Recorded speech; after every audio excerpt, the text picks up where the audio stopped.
आज हम पढ़ने वाले हाइट एंड डिस्टेंस, जो ट्रिग्नोमेट्री का एक पार्ट है। उसी चैप्टर का नाम है हाइट एंड डिस्टेंस। तो मेनली इसमें दो चीज जानना होता है, एक होता है एंगल ऑफ एलिवेशन और एक होता है एंगल ऑफ डिप्रेशन। और फिर तीसरा इसका फॉर्मेशन होता है इसका डायग्राम। अगर आप angle of elevation, angle of depression और डायग्राम फॉर्मेशन कर लेते हैं हम लोग, तो इसका सारा क्वेश्चन इजी वे में हो जाता है। तो मोस्टली हम जानते हैं पहला angle of elevation. Angle of elevation होता क्या है, मोस्टली बोला किसे जाता है। जैसे मान लीजिए आपकी यहाँ पे नॉर्मल आई का फॉर्मेशन यहाँ पे है, आप इस वे में देख रहे हैं। इस पॉइंट को मान लेते हैं हम लोग O। एक यहां से स्ट्रेट लाइन ड्रॉ करिए, इसको मान लेते हैं हम लोग X, ठीक। और हम यहां से स्ट्रेट लाइन के अनुसार हम एक यहां पे पॉइंट P है, हम इसको सीन कर रहे हैं। स्ट्रेट लाइन को सीन नहीं कर रहे हैं। हाँ, ये स्ट्रेट लाइन है, हॉरिजॉन्टल लाइन है। हम पॉइंट P पे जो ऑब्जेक्ट है, यहाँ पे कुछ ऑब्जेक्ट है, कुछ भी ऑब्जेक्ट, हम इनको सीन कर रहे हैं। या पतंगी है तो ये पतंग हम लोग यहाँ से सीन कर रहे हैं। तो आंख जब यहां से ऐसे देखेगा इस वे में, तो जो ये एंगल का फॉर्मेशन होगा, इसी एंगल को बोलते हैं angle of elevation. Angle question ये मेरा जो आंख है वो मेरा पॉइंट है, एक हॉरिजॉन्टल लाइन, क्योंकि जो भी हम लोग एंगल बनाते हैं तो एक हॉरिजॉन्टल लाइन लेते हैं, फिर यहाँ से हम लोग एंगल ड्रॉ करके फिर 60, 90, 60 जो भी होता है फॉर्मेशन करते हैं। तो एक हॉरिजॉन्टल लाइन ले लिया यहाँ पे, उस पॉइंट को मान लिया हम लोग X। फिर यहाँ पे एक काइट है, हम उसको सीन कर रहे हैं। तो यहाँ पे जो एंगल बन रहा है that is called the angle of elevation. Normal लिख सकते हैं, ये क्या है, P है, तो POX is the angle of elevation. अब आता है डिप्रेशन। डिप्रेशन क्या है, तो सेम चीज कहानी, मेरे पास आके यहाँ पे है, एक पॉइंट को मान लेते हैं हम लोग O, एक स्ट्रेट हॉरिजॉन्टल लाइन है, इसको मान लेते हैं X। अब हम लोग ऊपर से ना करें, मेरी आंखें जो है वो ऐसे ना जाके वो नीचे दिख रही है।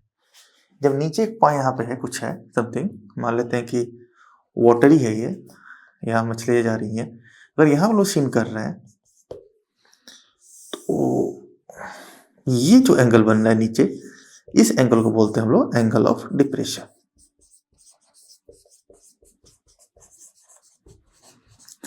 तो अगर हम लोग ऊपर सीन कर रहे हैं तो एंगल ऑफ एलिवेशन, अगर हम लोग नीचे सीन कर रहे हैं तो एंगल ऑफ डिप्रेशन।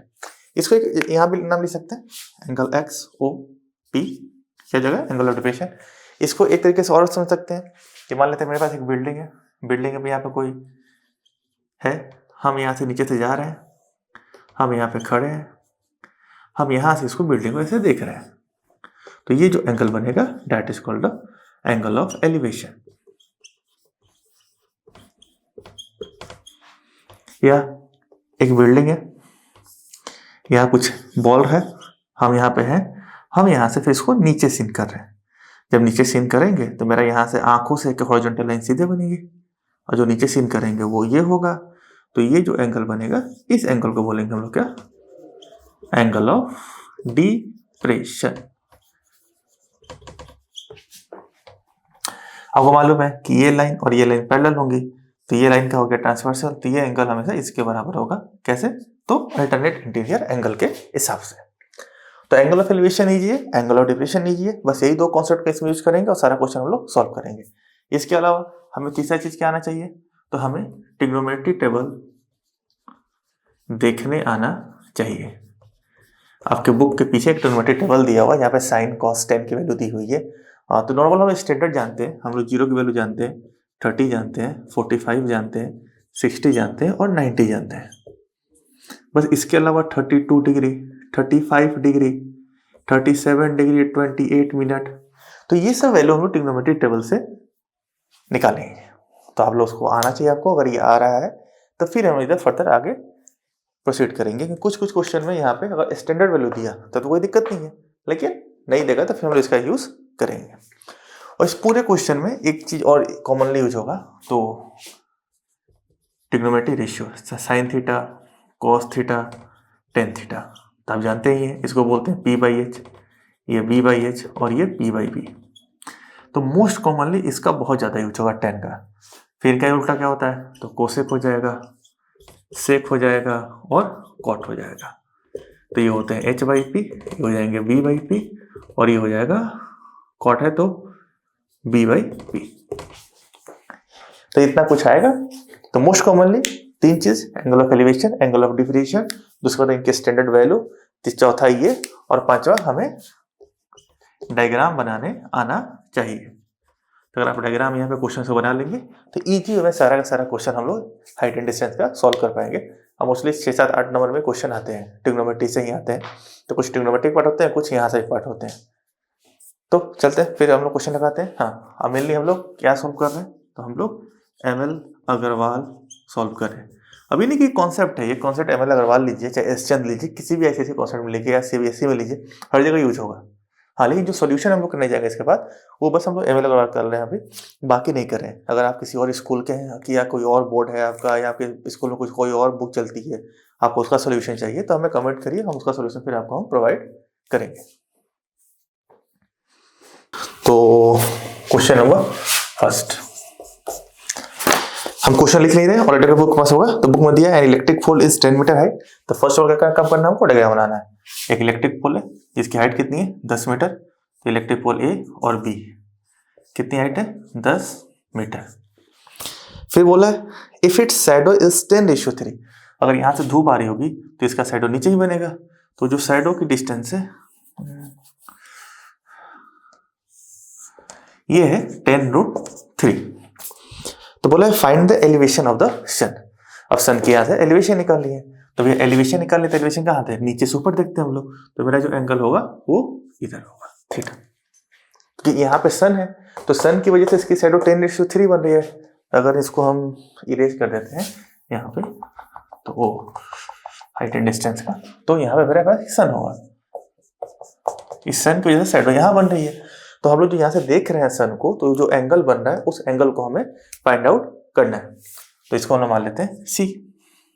अब मेरे पास फिगर बन गया। हमें निकालना क्या है, हमें निकालना है एंगल। अब देखिए क्या है, तो ये है एंगल। एंगल के सामने वाला क्या होता है, परपेंडिकुलर। ये 90 डिग्री है तो ये हाइपोटेनस हो जाएगा और ये क्या हो जाएगा, बेस। तो P/B दिया है, तो P/D किसमें होता है, तो हम पढ़ चुके हैं कि tan थीटा। tan थीटा क्या होता है, परपेंडिकुलर बाई बेस। ये हो गया tan थीटा। परपेंडिकुलर की वैल्यू कितनी है मेरे पास, 10। बेस की वैल्यू कितनी है मेरे पास, तो 10√3। तो 10 से 10 कट जाएगा तो क्या हो जाएगा, tan 3 = 1/√3। अब ये 1/√3 किसकी वैल्यू होती है, ये हमें मालूम होना चाहिए।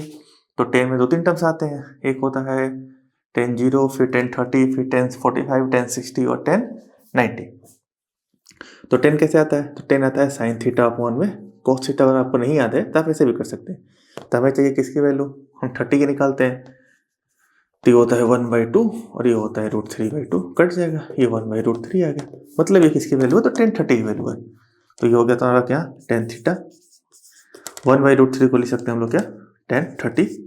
10 से 10 कट जाएगा। हाँ, आप एग्जाम में इसको कट मत करिएगा, हाँ बस अगले टर्म इसको रिमूव कर दीजिएगा। तो थीटा इक्वल कितना आ गया, 30 डिग्री। ये मेरे पास हो गया आंसर। कितना इजी में क्वेश्चन हो गया ना, अगर डायग्राम हमको मालूम हुआ तो। अब इसी में आते हैं दूसरे क्वेश्चन। दूसरे क्वेश्चन में ये बोल रहा है the angle of elevation of a top of a tower from the point on the ground at a distance 150 metre from the foot. ठीक है, मतलब क्वेश्चन नंबर सेकंड, हमारे फुट से ये जो डिस्टेंस है वो कितना है, 150 मीटर। तो यहाँ पे एक टावर है, टावर पे जो एंगल ऑफ एलिवेशन बन रहा है यहाँ से जब देख रहे हैं तो वो बन रहा है 30 डिग्री। तो हमें क्या निकालना है, हमें निकालना है हाइट ऑफ द टावर। हमें यहाँ से h निकालना है, ये हाइट। इसको मान लेते हैं, ये मान लेते हैं b, ये मान लेते हैं c। अब देखिए फिर से हमको एंगल दिया हुआ है, ये परपेंडिकुलर है और ये बेस है, तो क्या यूज होगा, tan यूज होगा। तो हम इन ट्रायंगल क्या यूज करेंगे, tan थीटा इक्वल टू क्या हो जाएगा, P/B। तो यहाँ पर थीटा कितना है, 30, तो tan 30। p की वैल्यू कितनी है मेरे पास, h, और b की वैल्यू क्या है, 150। tan 30 की वैल्यू क्या होता है, अभी निकाले 1/√3। h निकालना है, 150 को इधर भेज दीजिए, 150 अपॉन में √3 इक्वल टू गेट। अब नीचे √3 है, क्लास 9 में पढ़ चुके रेशनलाइजेशन। तो कभी डिनोमिनेटर में रूट रहा करे तो उसको लोग रेशनलाइज कर लेते हैं।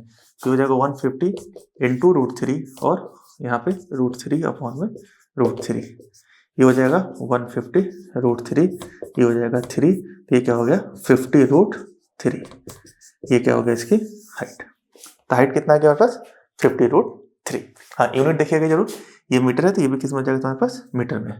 क्वेश्चन में जो और बोला हुआ है कि यहाँ पे आपको निकालना है, जो आंसर निकालना था वो 1 डेसिमल प्लेसेस तक निकालना था। तो क्वेश्चन में अगर ये मेंशन किया है कि डेसिमल प्लेसेस तक, आप डेसिमल प्लेसेस तक जाएंगे। तो आपको दो चीज़ हमेशा याद करनी है, दो वैल्यू याद कर लो।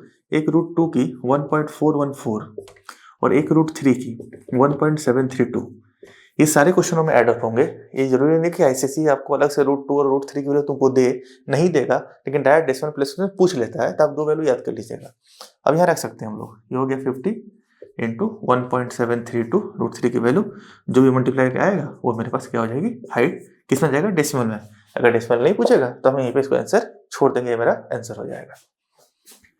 अब इसका आते हैं क्वेश्चन नंबर थर्ड।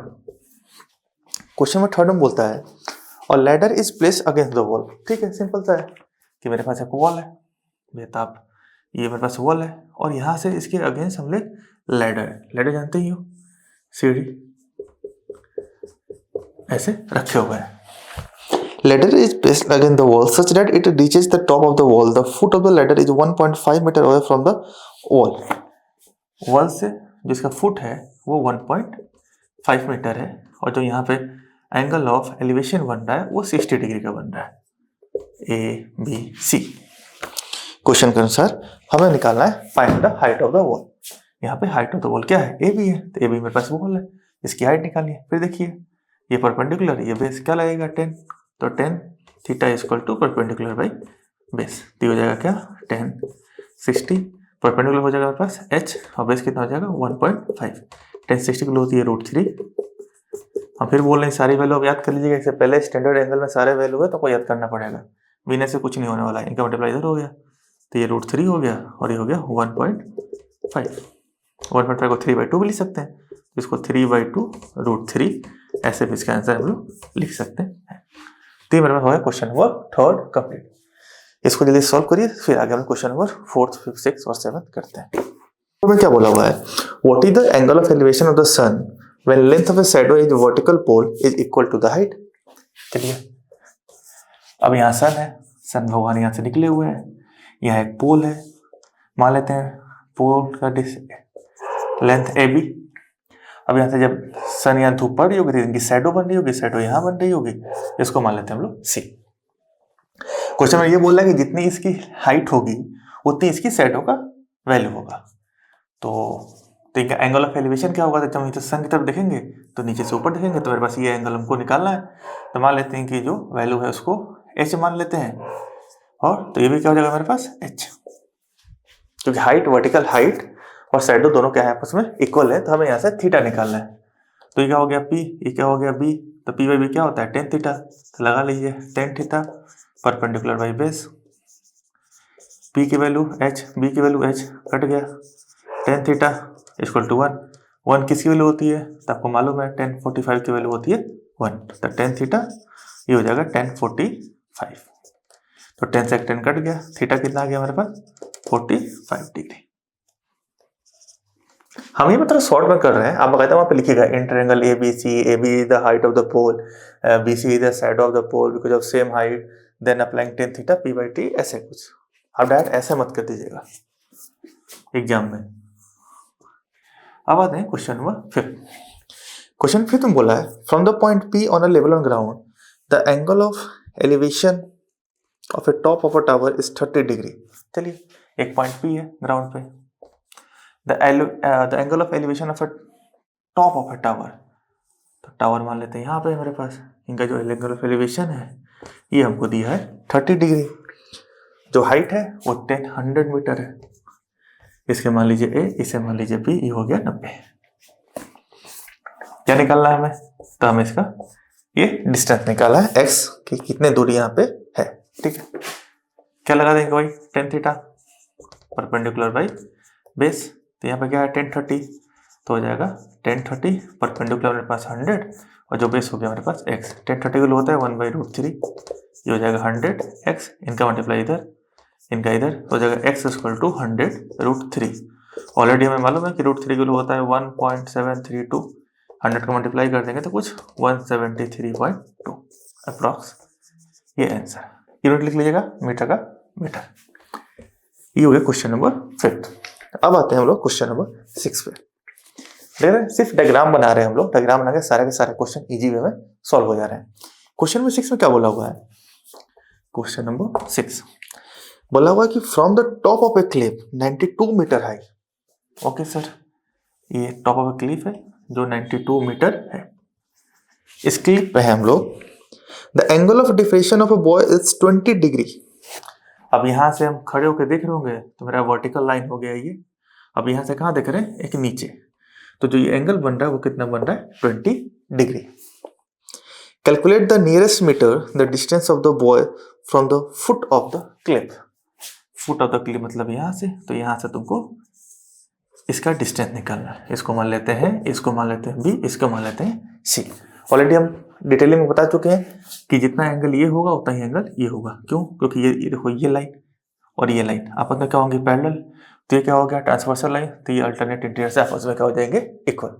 तो हमें ये बीसी निकालना है। फिर से हमको एंगल मिल गया परपेंडिकुलर बेस, फिर से 10 लगेगा। तो क्या हो जाएगा, 10 20 डिग्री इक्वल टू, पहले लिख लेते हैं 10 थीटा पी बाई बी। तो हो जाएगा 10 20, पी कितना हो जाएगा 92, और ये हमें मालूम नहीं है, ये हो गया 20। अब 10 20 डिग्री की वैल्यू, तो भैया पहले जाइए आप पीछे आप 10 20 की वैल्यू निकालिए, और वैल्यू निकाल के फिर यहाँ पे वापस आइए, फिर यहाँ पे क्वेश्चन सॉल्व करिए।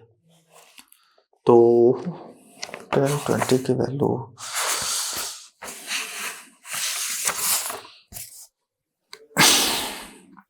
0.3640।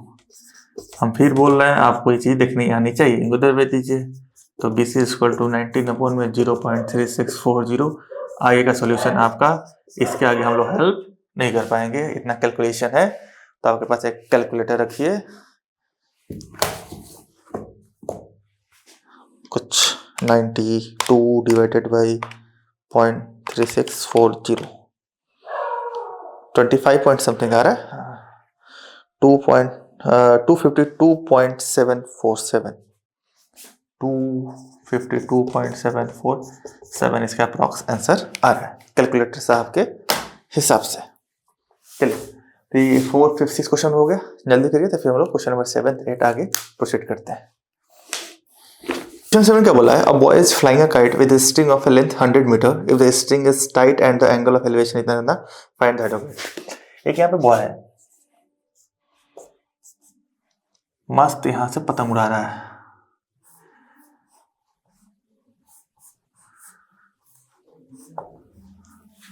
ठीक,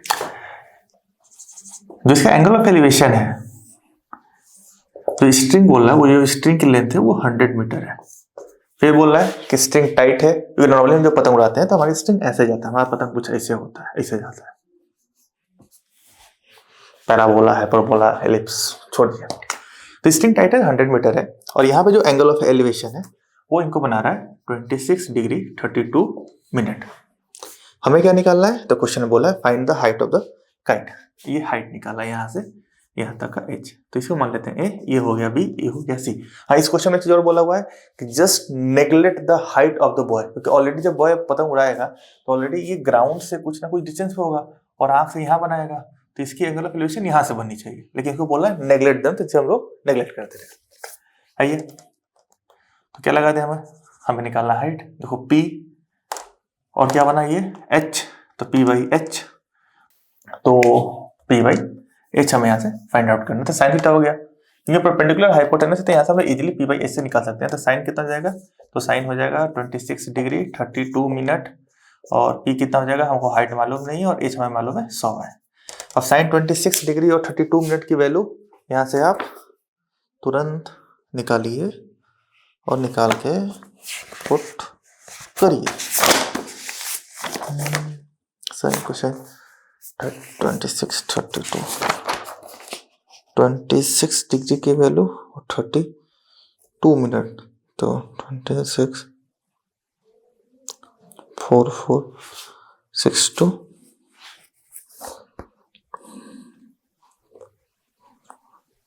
5 4462 और 5 4467। इसके लिए 0.4467, ये हो गया हाइट, ये हो गया 100, इनका मल्टीप्लाई कर दीजिए, तो 0.4467 इंटू 100, ये हो गया h, मल्टीप्लाई किया कितना हो गया 44.67, ये हमारे पास हो गया हाइट। तो मेरा हो गया ये क्वेश्चन सॉल्व। अब आते हैं हम लोग क्वेश्चन नंबर 8 के साइड। तो क्वेश्चन नंबर 8 में क्या बोल रहा है? क्वेश्चन नंबर 8 बोल रहा है कि an electric pole of 10 metre height, ठीक है, एक इलेक्ट्रिक पोल है जो 10 मीटर हाइट की है। A steel wire tied to the top of the pole is affixed at the point on the ground to keep the pole upright. The wire make an angle of 45 degree with the horizontal fold.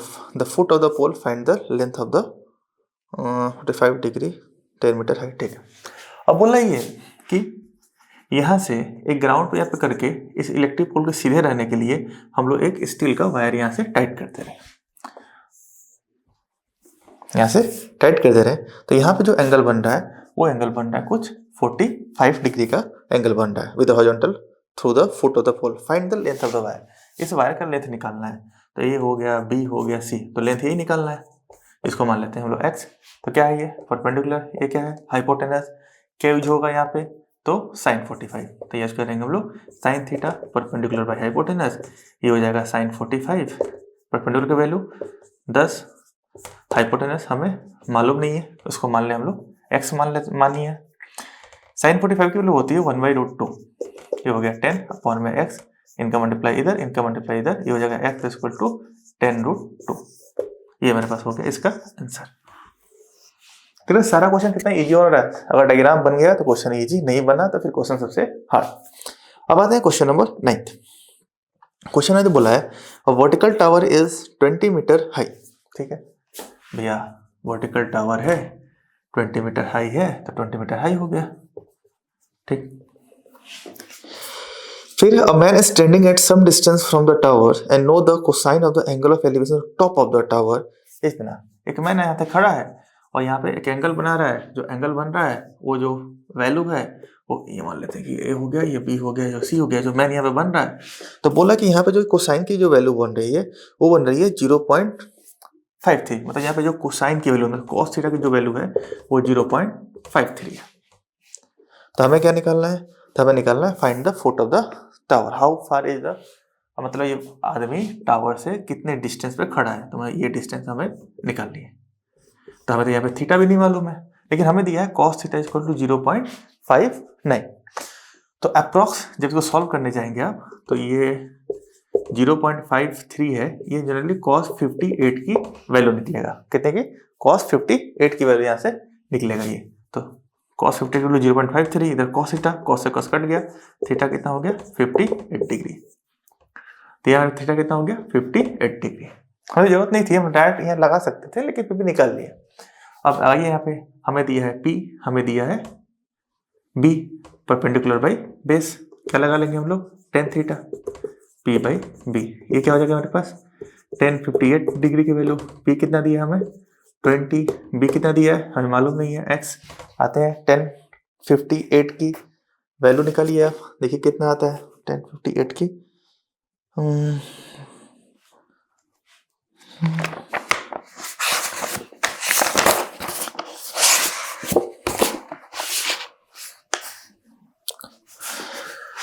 1.6003 equal to 20 upon में x। हाँ check, इनको इधर भेज दीजिए, इनको इधर, x equal 20 upon में 1.603। इसको सॉल्व कर लीजिएगा, वो आपके पास x में डिस्टेंस आ जाएगा। तो मेरे पास हो गया क्वेश्चन नंबर 7, क्वेश्चन नंबर 8 या क्वेश्चन नंबर 9। जल्दी इसको लेके भी आ गया, हम लोग क्वेश्चन प्रोसीड करें। नंबर 10 में बोला हुआ है the upper part of the tree broken by the wind and fall to the ground without being detached. The top of the broken part touches the ground at angle इतना from the 5-6 meter from the foot of the tree. At height at which the tree is broken, the original height of the tree. ठीक है, यह बोल रही है कि मेरे पास, मान लेते हैं कि मेरे पास ऐसा एक ट्री है, विंड आया, हवा यहां से बहा और ये बीच से यहां से ब्रेक कर गया।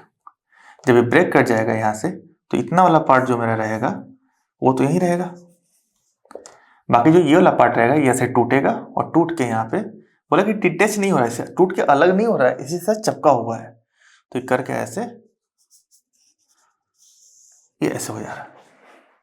ठीक है, क्लियर है? तो बोला कि यहाँ पे जो एंगल बन रहा है इसका, वो एंगल बन रहा है यहाँ पे 38 डिग्री 30 मिनट।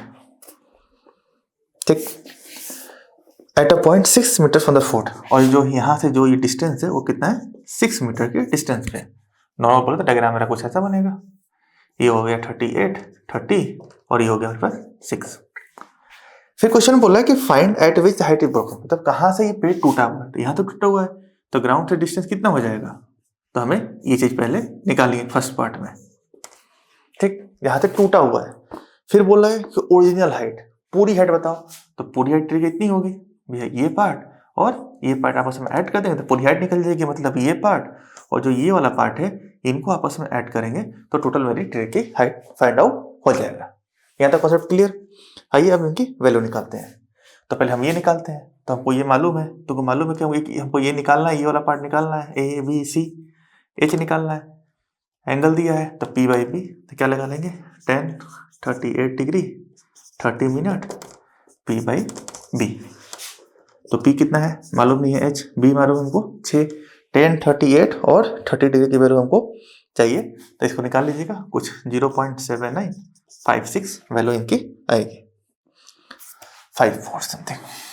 अब इनका इनसे मल्टीप्लाई कर दीजिए, 6 का हो गया 24 2 कैरी 30 32 3 कैरी 36 3 39 3 कैरी 42 और 3 45, तो 45 मतलब 4.5, तो ये हो गया इसकी हाइट। मतलब यहाँ से ये 4.5924 जमीन से ऊपर से यहाँ से ये ब्रेक हुआ है। अब हमें ये भी निकालना पड़ेगा, बिना इसके निकाले तो काम होने वाला मेरे पास ऑलरेडी नहीं है।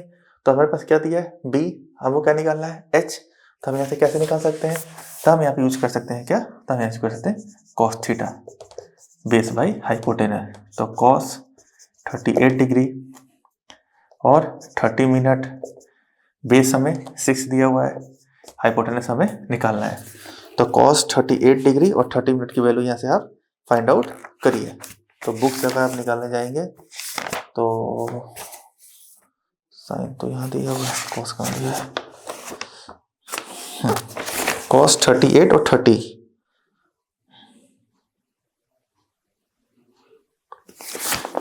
0.7826, ये हो गया 6, ये हो गया H, इनको इधर भेज दीजिए, H इक्वल टू 6.0.7826।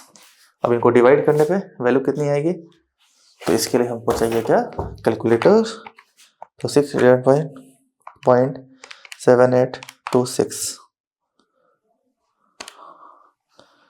समथिंग, ये भी खराब है मेरा कैलकुलेटर, भी मेरा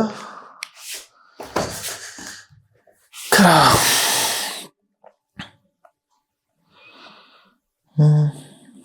6 डिवाइडेड बाई 0.7826, ये आ गया 7.666, तो हाइट आ गया 7.666, तो ये मेरा ब्रोकन पार्ट आ गया, ये 7.666। तो फर्स्ट आंसर तो मेरा ये हो गया। अब बोला total height of the tree, तो टोटल हाइट कितना ट्री की हो जाएगा, तो भैया जो ये वाला पार्ट है 4.5924 प्लस जो ये ब्रेकेबल पार्ट है, ये वाला पार्ट जो से टूट गिरा है, कितना निकाले प्लस 7.666, इनको आपस में ऐड कर लीजिएगा, ये जो वैल्यू है मेरे पास टोटल हाइट की यहाँ पे वैल्यू आएंगे। ये हो गया। अब आते हैं क्वेश्चन नंबर 11। अब क्वेश्चन नंबर 11 में क्या बोला हुआ है, बोला है an observer 1.5 metre tall is 20.5 metre away from a tower 22 metre high. Oh question number 11 बोला एक आदमी है, वो आदमी कितना है, तो 1.5 मीटर टॉल, ठीक, 20.5 metre away from the tower 22 metre high. यहाँ से एक डिस्टेंस पे 20.5 मीटर पे एक टावर है जिसकी हाइट कितनी है, तो 22 मीटर, इसको यहाँ लिखते हैं 22 metre. Determine the angle of elevation the top of the tower from the eye of the observer. भाई आदमी यहाँ पे खड़ा हुआ है, मान लेते हैं इसका पेट शकल है, ये है, हाथ यहाँ पे है, तो जब यहाँ से दिखेगा तो यहाँ पे ये टावर के टॉप पे जाग रहा है। जो टॉप पे दिख रहा है तो ये एंगल कितना बनेगा, हम बोले नहीं एंगल बनाने के लिए एक हॉरिजॉन्टल लाइन चाहिए, तो यहाँ से एक हॉरिजॉन्टल लाइन हम यहाँ पे ड्रॉ कर लेंगे, तो हमें ये एंगल निकालना है। तो कुछ चीजें यहाँ पे आपको देखने मिल जाएगी, पहले नेमिंग दे लेते हैं, इसको मान लेते हैं बी सी डी और ये हो गया ई। अब देखिए ये 20.5 है, तो ये भी कितना डिस्टेंस हो जाएगा 20.5। टोटल कितना है इसका 22, यहाँ से यहाँ तक कितना है 22 मीटर, ये डिस्टेंस कितना है 1.5 मीटर, तो ये डिस्टेंस कितना हो जाएगा 22 में से 1.5 माइनस कर देंगे तो 20.5 मीटर हो गया। हमें थीटा निकालना है, तो कौन सा एंगल लेंगे, हम ट्रायंगल लेंगे in triangle A B E. और ढंग से देखिए इन ट्रायंगल ए बी ई, तो यहाँ तक अगर टेन थीटा लेंगे तो perpendicular by base, tan theta perpendicular में कितना है, तो ये है ए बी और मेरे पास बेस कितना है यहाँ से, तो ये है बी। ठीक है, तो टेन थीटा ए बी की वैल्यू 20.5, बी की वैल्यू 20.5 कट गया, टेन थीटा इक्वल टू 1, और टेन किसकी वैल्यू होती है, तो अगर स्टैंडर्ड एंगल याद होगा तो 1045 की वैल्यू होती है 1, तो यहाँ पे पुट कर लेंगे टेन थीटा इक्वल टू 1045, 10 से 10 रिमूव हो जाएगा तो थीटा इक्वल टू 45 डिग्री। चलिए क्वेश्चन नंबर 10 हो गया, जल्दी लिखिए फिर आगे देखते हैं हम लोग।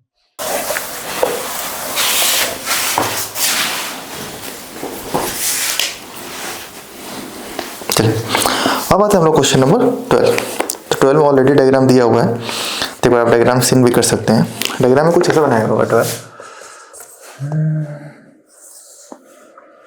फिर ये, फिर इधर ये हो गया 30, ये हो गया T, ये हो गया P, ये हो गया 60, ये हो गया R, ये हो गया Q।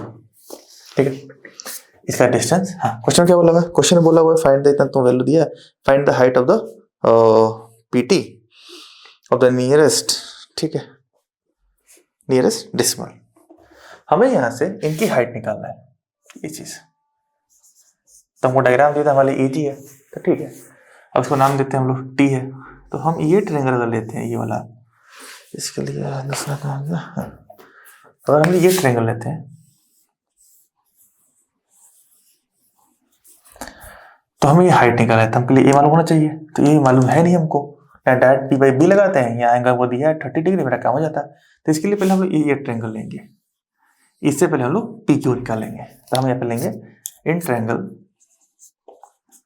पी आर क्यू, तो यहाँ मानेंगे टेन थीटा, तो tan theta equal to P upon में बी, तो यहाँ परपेंडिकुलर कितना है आर क्यू, और यहाँ पे बी कितना है बेस क्या है, तो पी क्यू। यहाँ पे 10, तो कौन सा एंगल है यहाँ पे 60, तो 10 60 इक्वल टू, ये हमें कुछ दिया है क्वेश्चन में, तो ये हमें क्वेश्चन में दिया है 50 मीटर, तो ये हो गया 50, पी क्यू हमें निकालना है, 10 60 होता है √3, 50 अपॉन में पी क्यू, इनको इधर, तो पी क्यू इक्वल टू क्या हो गया 50 अपॉन में √3, ये मेरे पास पी क्यू की वैल्यू आ गई। हमें पी क्यू का काम नहीं है, हमें तो निकालना है क्या पी टी, लेकिन ये काम आएगा, कहाँ काम आएगा, तो ये हम ट्रायंगल लेंगे जब टी पी क्यू, तो in triangle T P Q, जब टी पी क्यू लेंगे तो यहाँ कौन सा एंगल लेंगे हम लोग, तो यहाँ लेंगे हम लोग 1030, जब 1030 क्या हो जाएगा मेरे पास, तो परपेंडिकुलर बाई बेस, तो perpendicular T P base P Q, यहाँ हो गया 1030 की वैल्यू क्या होती है, तो 1030 की वैल्यू होती है 1/√3, टीपी हमें निकालना ही है और पी क्यू निकाल चुके हैं कितना 50√3, तो यहाँ रख देंगे 50√3। ठीक, अब आते हैं इनको इधर मल्टीप्लाई कर लेते हैं, तो 1/√3 50√3, तो इक्वल टू टीपी, तो 50 × 1 50 √3 ये आ गया 50/3, इसको डेसिमल कर लीजिए, समथिंग 1 आ गया 6 आ गया 2063 मीटर आंसर इसका आएगा। तो क्वेश्चन इजी हो गया, तो अगर क्वेश्चन हमको डायग्राम बना के देता है तो हमारे लिए सबसे इजी टास्क होता है। अब आते हैं हम लोग क्वेश्चन नंबर 13। क्वेश्चन नंबर 13 में क्या बोल रहा है, तो बोला है कि from a point P on a ground, ठीक, the angle of elevation of a top of a 10 metre tall building and a helicopter hovering over a top of the building 30 and 60, ठीक है। एक पॉइंट पी है, इस ground के एक इसके सामने एक 10 मीटर का हाइट की एक बिल्डिंग है, यहां से हमें से दिख रहा है। ए मान लेते हैं, बी मान लेते हैं और सी मान लेते हैं। तो यहाँ कुछ एंगल बनता है, वो जो एंगल बना है वो 30 डिग्री का बना है। फिर बोला इसके ऊपर एक हेलीकॉप्टर है। कृपया इस हेलीकॉप्टर को जज मत करिएगा, बहुत तगड़ा हेलीकॉप्टर है ये जो घूम रहा है, इसको जज निदम नहीं करना है। हेलीकॉप्टर है, इसको यहाँ से सीन कर रहे हैं जो इसकी बिल्डिंग के ऊपर है। तो ये जो पूरा एंगल बन रहा है वो 60 डिग्री बन रहा है। अब हमें लगता है सर कौन सा 30 कौन सा 60। देखो अगर हम यहाँ पे नॉर्मल सीन करते हैं तो मेरी एंगल कम रहेगी। अगर यहाँ से हॉरिजॉन्टल लेंगे तो नॉर्मल एंगल कम रहेगा, ऊपर देखेंगे तो मेरी ये एंगल इंक्रीज करेगी। तो जितना वो ऊपर करते जाएंगे उतनी आपकी एंगल इंक्रीज होते हुए जाएगी। इसलिए जो हेलीकॉप्टर का एंगल है उसको हम लोग 60 लिए हैं और इस वाले एंगल को हम लोग 30 लिए हैं। तो आप खुद से भी आइडिया लगा सकते हैं। अब यहाँ से निकालना क्या हमें, तो हमें निकालना है find the height of the helicopter above the ground. मतलब ग्राउंड से यहाँ से कितनी इसकी हाइट है ये हमें फाइंड आउट करना है।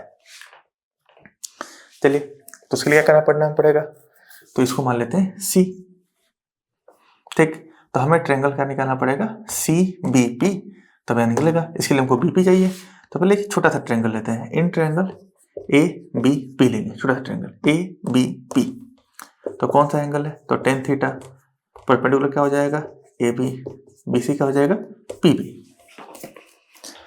अब टेन थीटा, थीटा की वैल्यू 30, ए बी की वैल्यू 10, पी बी हमें मालूम नहीं है, इसकी वैल्यू √3, ये हो गया 10, ये हो गया पी बी। इनका मल्टीप्लाई इधर, इनका मल्टीप्लाई इधर, तो क्या हो जाएगा पी बी इक्वल टू 10√3। मतलब हम यहाँ से निकाल चुके हैं ये 10√3। मेरी कहानी यहाँ तक खत्म हो गया। अब आते हैं अगला। अब ट्रायंगल कौन सा लेंगे, सी बी पी। तो in triangle C B P तो क्या हो जाएगा 1060, पूरा क्या हो जाएगा BC, ये क्या हो जाएगा BP। 1060 वाला क्या होती है, तो 1060 मालूम ही नहीं है, मालूम तो है √3। BC क्या है, हाइट है। PP निकाल चुके हैं हम लोग, कितना 10√3।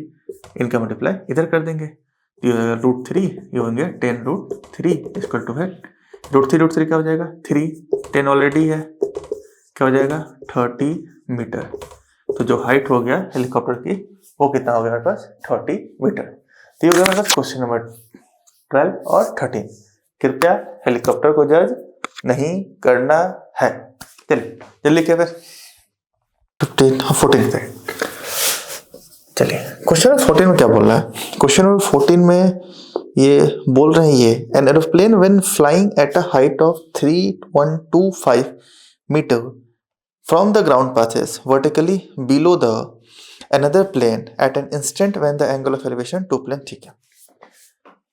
ग्राउंड से 3125 पे एक मेरे पास जेट एयरवेज नाम की कंपनी है जो यहाँ से इनकी प्लेन यहाँ से टेकअप होते हुए निकल रही है। प्लेन को जज मत करिएगा, एकदम मस्त मछली जैसा प्लेन है।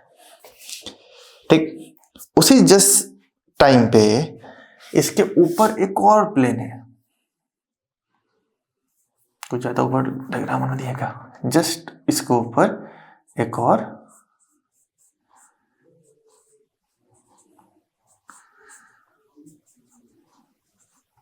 मस्त प्लेन बना हुआ है।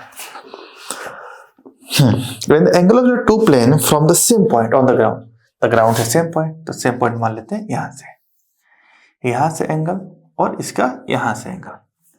तो आपको भी हम बताए हुए हैं यहाँ पे दो एंगल बन रहा है, एक बन रहा है 30 और एक बन रहा है 60।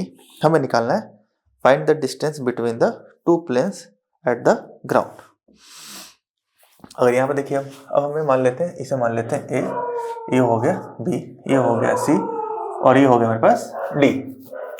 तो हमको इन दोनों का डिस्टेंस निकालना है, यहाँ से लेके यहाँ तक का डिस्टेंस फाइंड आउट करना है। हमको ये बताएं जितना ऊपर करेंगे उतना एंगल इंक्रीज करेगा। तो हमारे पास दो टाइप का एंगल दिया हुआ है, एक दिया हुआ एंगल कितना 30 और एक दिया है 60। तो ये एंगल कितना हो गया मेरे पास 30 और ये मेरे पास एंगल कितना हो गया 60। ज्यादा क्लियर, कोई दिक्कत। पहले ट्रायंगल लेंगे ए बी सी। तो in triangle A B C, तो क्या लेंगे टेन थीटा, तो यहाँ क्या हो जाएगा परपेंडिकुलर क्या हो जाएगा बी सी, बेस क्या हो जाएगा ए बी, एंगल कितना दिया है 30, तो tan 30 equal to B C कितना है 3125, ए बी क्या है हमें मालूम नहीं है, टेन 30 की वैल्यू 1/√3, 3125 अपॉन में ए बी, इनको तो ट्रांसफर कर दो तो क्या हो जाएगा ए बी इक्वल टू 3125√3, तो ये मेरे पास ए बी की वैल्यू हो गई 3125√3, ये हम लोग निकाल चुके हैं। अब हमको ये हाइट निकालनी है, तो अगर हमको यहाँ से यहाँ तक की हाइट मालूम होगी तो ये वैल्यू हमें मालूम है, तो पूरे में से इसको माइनस कर देंगे तो हमें ये फाइंड आउट हो जाएगा। तो ये पूरा हाइट निकालने के लिए हम कौन सा ट्रायंगल लेंगे ए डी बी, तो तुम्हारा होगा सर पहले भी तो ले सकते थे ए डी बी, लेकिन सर बी सी मालूम था क्या हमें नहीं मालूम था, तो पहले हम इसको निकालें फिर हम लोग काम करेंगे। तो अब कौन सा लेंगे triangle in triangle A D B, तो in triangle A D B, अरे यार मेरा डी बहुत खराब बनता है, टिचुक सा टेढ़ा बनता है। इन ट्रायंगल बी क्या लगेगा हमारे पास टेन थीटा, ये हो जाएगा बी डी और ये हो जाएगा हमारे पास ए बी। अब टेन की वैल्यू क्या होती है 1060, तो ये हो गया 1060, बी डी की वैल्यू हमें मालूम नहीं है, ए बी मालूम है कितना है तो 3125√3, हाँ 1060 की वैल्यू कितनी होती है तो √3 होती है।